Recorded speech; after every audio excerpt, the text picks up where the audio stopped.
The gospel reading is Luke chapter 9, beginning with the 28th verse. Now, about 8 days after these sayings, he took with him Peter and John and James and went up on the mountain to pray. And as he was praying, the appearance of his countenance was altered, and his raiment became dazzling white. And behold, 2 men talked with him, Moses and Elijah, who appeared in glory and spoke of his departure, which he was to accomplish at Jerusalem. Now Peter and those who were with him were heavy with sleep. And when they wakened, they saw his glory and the 2 men who stood with him. And as the men were parting from him, Peter said to Jesus, "Master, it is well that we are here. Let us make 3 booths, one for you, and one for Moses, and one for Elijah," not knowing what he had said. As he said this, a cloud came and overshadowed them, and they were afraid as they entered the cloud. And a voice came out of the cloud saying, "This is my son, my chosen. Listen to him." And when the voice had spoken, Jesus was found alone, and they kept silence and told no one in those days anything of what they had seen. This is the word of God for the people of God.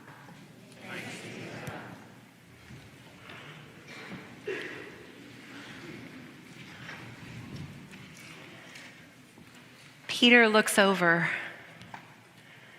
Jesus called his name.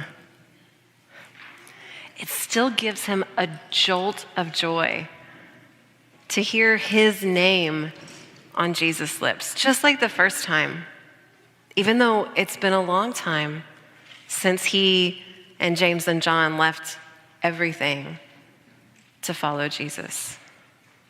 People thought they were crazy. They thought they were nuts, but it's been worth it. More than worth it. Every time Jesus teaches and they sit at his feet, it's like God is lighting a fire inside of them. And his power is incomparable. There is nothing Peter has seen that has ever stood against Jesus. Not the worst sins, not the deepest brokenness of the body, not demons, not storms, not even death. Jesus is incomparable. And there's been this growing realization in Peter that he's not just in the presence of a great teacher, a great rabbi, even a great healer, but that this is the Messiah. This is God's anointed one. The one that they've been waiting for generations, the one that the scriptures talk about. It's been growing in his heart, and about a week ago, it just blurted out of him. Things often blurt out of Peter, sometimes for good, sometimes for bad. But when Jesus said, "Who do you say that I am?" he blurted out, "The Messiah." And he was right. He was right. It was a good blurt. But no sooner had he said that, and all of the disciples had leaned forward because they knew what their expectations of Messiah were. You're going to lead a military victory. You're going to throw out our Roman oppressors. Israel will have a king. It will be you. You will sit on the throne. You'll lead us in the battle. Victory, honor, restoration. They knew it, but Jesus says yes to Messiah, but he frames it in a way that is so confusing that Peter still hasn't figured it out. No sooner has Peter said Messiah than Jesus starts talking about suffering and a Roman cross instead of a victory in battle, and dying.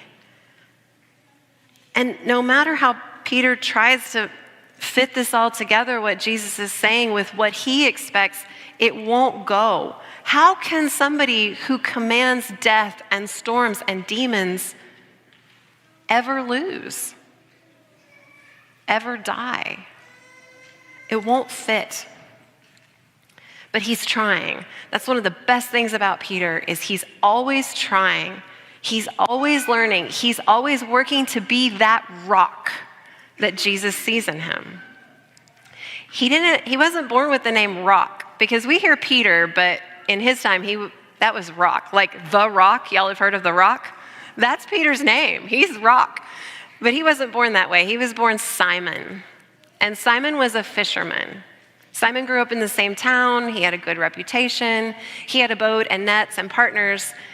And one day, after a long early morning working with not much to show for it, this itinerant rabbi everybody's been talking about comes down the shore, and there's so many people, he gets into Simon's boat. And he teaches. And Simon is mending the nets and listening the whole time. And when he's done teaching, he gives a command that every fisherman would have known was nuts. He says, put those dry, mended nets back in the water at the wrong time of day in the wrong place. But Peter has such great respect for what he's heard this man teaching that he throws the nets in the wrong place at the wrong time. And what comes out is a catch of fish bigger than he's ever seen. So big, the fish are breaking the nets. And that's when Peter says, you need to go away from me because I'm a sinful person. But Jesus doesn't go away. He calls Peter, come and follow me. You be my follower, broken as you are. And James and John. And in that moment, they choose him. They leave the nets and the boats and their lives, their homes, their reputation, the course they saw. Simon had been a fisherman, and he knew where his life was going. Peter is a disciple, and you never know where Jesus will take you. But when he calls, you answer. So Jesus calls and says, will you and James and John come pray with me? And they say yes. Yes, of course. Any chance to be with Jesus and learn how he prays. But Jesus doesn't just take them somewhere close. He takes them over to the mountain. And not just the base of the mountain. They're going up, up, up, up. Their legs are burning. Their lungs are too. When they finally get to the top of the mountain, they're worn out. The views are incredible. But their legs and their lungs and their bodies, they're exhausted. So I imagine them right after midday, right? They've had lunch. They've done this huge exerting climb. Jesus begins to pray. And of course, they're going to start to pray with him. But what happens to them? Happens to the disciples a lot. Jesus is praying and they conk out. And that's what happens. They conk out. They're exhausted and they take a nap instead of praying with Jesus. But voices pull Peter from his sleep. Voices? They're alone on the mountain. And James and John are still asleep. So Peter's rubbing his eyes. And he looks over and there's two people in the most old-fashioned clothing you can imagine. And they're talking to Jesus. He can't believe what he hears. Moses, Elijah, symbols of the law and the prophets, the Torah. Moses and Elijah, heroes of the faith, talking to Jesus. It's incredible. He's getting chills. But they're talking about that same thing he doesn't understand. About the journey that Jesus is on, the suffering, the death. And he just catches the end of the conversation, and then Elijah and Moses are making to go, and Peter isn't ready for it to end. Have you ever been like that? I'm not ready for this to end. So he blurts, right? He blurts out, wait, don't go, please. I'll make shelters. We can stay. This is great. Let's just stay here. And no sooner has he said it than he thinks that's the dumbest thing in the world. I can't believe I just said that. And And it's kind of brought home by the fact that God says something different in that moment. So Peter blurts something out, please stay, I don't want this to end. And he realizes, oh my gosh, what did I just say? And a cloud so black and so dark, it blots out all the light, covers them. Two things happen. First of all, the voice of God speaks out loud. And God says in the midst of that darkness, this is my son, the chosen one. Listen to him. And the second thing is this, part that I skipped over, is that when Peter wakes up and he sees Moses and Elijah, he also sees that Jesus has been changed. That all of that power, all of that divinity that they would glimpse in him, it's come to the surface. His face and his body, even his clothing, are bright with God's light. He's glowing. So what happens when you put a dark cloud over a person who is glowing? One thing becomes the focal point. Moses and Elijah fade into the background. The other disciples, Peter can't probably even see his hand, but there in the darkness, radiating light, is Jesus. And God saying, put your focus here. He will always light up the darkness. Now, y'all, Transfiguration Sunday, that change in appearance, this moment when God says, this is my son, and Jesus is shining in the darkness, we come back to this every year as church. We come back to Easter and Pentecost and Christmas and Transfiguration. So that has to mean that it has a really important message for us today. And this is what I see in it, is that all of us, like Peter, like the other disciples, we have times in our lives where we're sitting on a mountaintop and we're looking around and it's good. We have times where God asks us a question or invites us to something and we say yes, or we give the right answer, and we're so honorably proud that we got it right.